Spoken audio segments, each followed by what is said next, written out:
Friends, stress பற்றி உங்களுக்கு நான் பேச விரும்புகிறேன். So anti ageing, reverse ageing, இது எல்லாம் பற்றி பேசிகிட்டு இருக்கோம். How to have a powerful brain and மைண்டுன்னு பேசிகிட்டு இருக்கோம். ஸோ இது எல்லாத்துக்கும் ஒரு ஸ்ட்ரெஸ் ஃப்ரீ லைஃப் லீட் பண்ணுறது ரொம்ப முக்கியம்.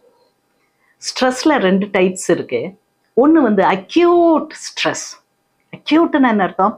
திடீர்னு வரும், ரொம்ப ஜாஸ்தியாக இருக்கும், பிறகு வந்த வேகத்தில் காணாமல் போயிடும். Acute stress which is good for the body. What doesn't kill you makes you stronger. இதுக்கு நான் ஒரு எக்ஸாம்பிள் சொல்கிறேன். ஒரு சிங்கம் இருக்கு, பசியோடு இருக்கு, என்னதான் சாப்பிடலாம். அங்கே தூரத்தில் பார்க்குது ஒரு கூட்டம் மான்கள் அது மேய்ந்து கொண்டு இருக்குது. அப்போ இந்த சிங்கம் அப்படியே ஆசையோடு வருது, பாஞ்சி தாக்க ஆரம்பிக்குது, விரட்ட ஆரம்பிக்குது. மான்களும் சளைத்தவை அல்ல, வேகமாக ஓடும். ஸோ மான்கள் தப்பித்து ஓடுது. இந்த கூட்டத்தில் ஒரு மான் வீக்காக இருக்கு, அந்த மான் ஸ்பீடாக ஓட முடியல. இந்த சிங்கம் என்ன செய்யும்? அந்த மானை குறிவைக்கும், வேட்டையாடும்.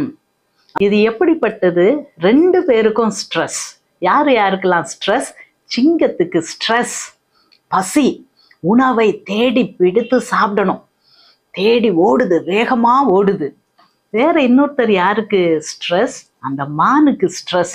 தன்னை விழுங்க ஒரு சிங்கம் வந்துகிட்டு இருக்கு, அது ஓடணும், தப்பிக்க, தன் உயிர் தப்பிக்க அது ஓடணும். 2 பேருக்கும் ஸ்ட்ரெஸ்.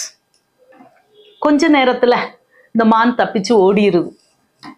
எங்கேயோ போய் இந்த சிங்கம் கண்படாத, வாடைப்படாத ஒரு இடத்துல போய் அது நின்று ரெஸ்ட் அண்ட் ரிலாக்ஸ்.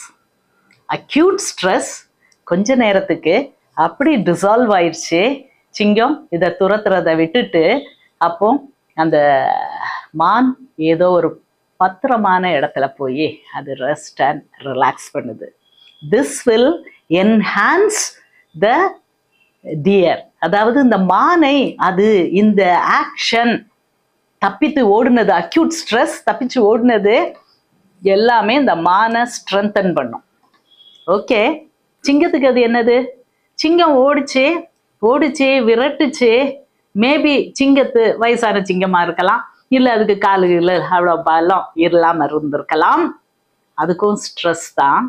ஆனால் இந்த ஸ்ட்ரெஸ் வந்து அது நம்ம ரெஸ்ட் அண்ட் ரிலாக்ஸ் பண்ணாலும், மூச்சு வாங்கி ஒரு இடத்துல நின்னாலும், அது பாடி ரெஸ்ட் எடுத்தாலும், அதுக்கு கிட்டத்தட்ட ஒரு acute stress which is prolonged into a chronic stress. ஏன் chronic அப்படின்னு சொல்கிறேன்? நீடிய ஸ்ட்ரெஸ். பசி இன்னும் தீரலை. மேபி அந்த கால் உடஞ்ச கால், அதுக்கு வயதான கால், ஓடி இன்னும் கொஞ்சம் வீக் ஆயிடலாம். ஸோ அது வந்து ஒரு chronic ஸ்ட்ரெஸ்ஸாக மாறுது. ஓகே, நான் சொல்லியிருக்கேன், acute stress is good when it is resolved. Acute stress chronic ஸ்ட்ரெஸ்ஸாக மாறும்போது it is not good for the body. ஸ்ட்ரெஸ்னா என்னது? திடீர்னு ஹார்ட் ரேட் கூடும், ரெஸ்பிரேஷன் ரேட்டு கூடும், ஆனால் ஷாலோவாகும்.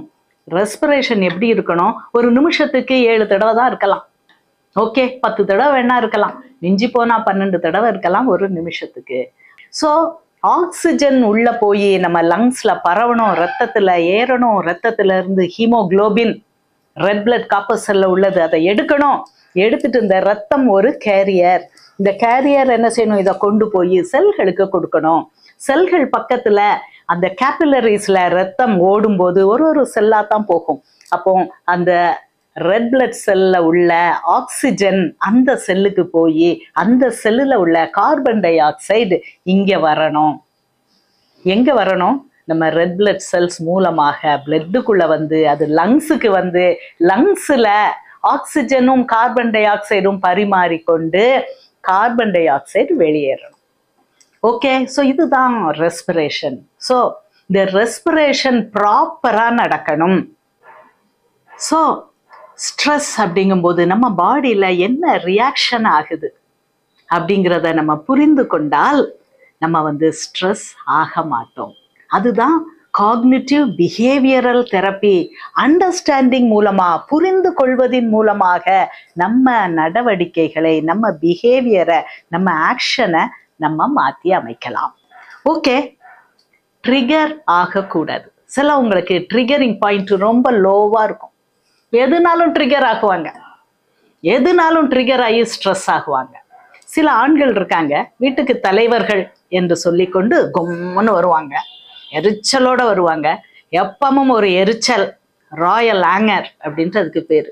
ஒரு ராஜா எப்படி ஒரு ராஜ்யத்தை பரிபாலனம் பண்ணும்போது அவர் நினைச்சுக்குவார், அந்த காலத்துல எல்லாம் சீரியஸா இருக்கணும், யார்ட்டையும் சிரிக்க கூடாது, யார்ட்டையும் விளையாட்டு பண்ணக்கூடாது, டேக் இட் ஈஸியே கூடாது, எல்லாம் சீரியஸ் தான். எவனா தப்பு பண்ணா அவனை சாகடிக்கணும், இவனை தூக்கில போடு, இவனை இப்படி கொன்று, அவனை அப்படி கொன்று, இந்த தண்டனை கொடு, இப்படி நான் ஸ்ட்ரிக்டா இருக்கணும், கொடுங்கோல் அரசாட்சி பண்ணணும், அப்படின்னா தான் அது நல்லது அப்படின்னு நினைக்கிறவங்க உண்டு.